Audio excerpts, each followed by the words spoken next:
കർത്താവിൻ്റെ ജീവിതത്തിനകത്ത് പല നിന്ദകളും, അവന് ഒത്തിരി നന്മകൾ, കർത്താവിനെ സ്തുതിച്ചത് മുഖാന്തരം ഒത്തിരി നന്മകൾ കിട്ടിയെങ്കിലും അവന് ഒത്തിരി വിഷമിച്ചൊരു കാര്യം, സ്വന്തമായിട്ടൊരു അവകാശിയില്ലാത്തതിൽ ഒത്തിരി നാളുകൾ, ഒത്തിരി വർഷങ്ങൾ അവൻ ഒത്തിരി നിന്ദകൾ അനുഭവിച്ചു. എങ്കിൽ പോലും ദൈവത്തെ സ്തുതിക്കുന്നതിൽ യാതൊരു കുറവും അബ്രഹാം വരുത്തിയില്ല.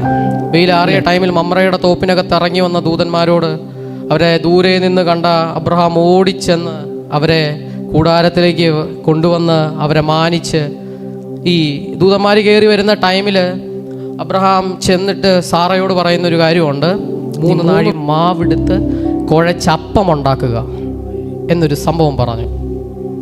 ഈ ഭക്ഷണം എല്ലാം കൊടുത്തതിന് ശേഷം അവരെ ഒത്തിരി മാനിച്ച് ലാസ്റ്റ് അവർ പോവാൻ നേരത്ത് അബ്രഹാമിനോട് ദൂതന്മാർ പറയുന്നൊരു സംഭവം, അടുത്ത ആണ്ടിൽ ഞാനിവിടെ വരുമ്പോൾ നിന്റെ ഭാര്യയായ സാറയ്ക്കൊരു മകനുണ്ടാകും.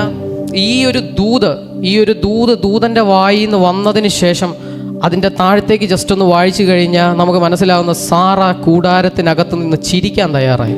സത്യം പറഞ്ഞു കഴിഞ്ഞാൽ സാറ ചിരിച്ചതിൽ യാതൊരു ഇതുമില്ല. കാരണം ഉള്ളത് കൊണ്ട് നമ്മളെപ്പോഴും ഒരു ദൂത് കേട്ട് കഴിഞ്ഞാൽ പെട്ടെന്ന് ഈ ജഡത്തിലും ഇത് ചിന്തിക്കാൻ തയ്യാറാവും. അതുകൊണ്ട് ഈ ഒരു പ്രായമായതുകൊണ്ട് സാറ ഈ ഒരു ദൂത് കേട്ടപ്പോൾ ചിരിച്ചു.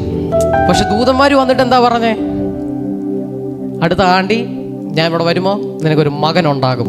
എങ്കിൽ പോലും താഴത്തേക്ക് വായിക്കുമ്പോൾ അതിനകത്തൊരു സംഭവം എഴുതിയിട്ടുണ്ട്, സാറ ചിരിച്ചു എങ്കിലും സാറ വിശ്വസിച്ചു. ഇന്ന് ഞാൻ നിങ്ങളോടൊരു കാര്യം പറയാം, ലോകത്താലും ഭൗതികത്താലും ചിന്തിച്ചു കഴിഞ്ഞാൽ നടക്കാത്ത മേഖലകൾ ഇന്ന് നീ വിശ്വസിക്കാൻ തയ്യാറായി കഴിഞ്ഞാൽ ഇന്ന് നിനക്ക് വേണ്ടി അത്ഭുതം തുറക്കുമെന്ന്.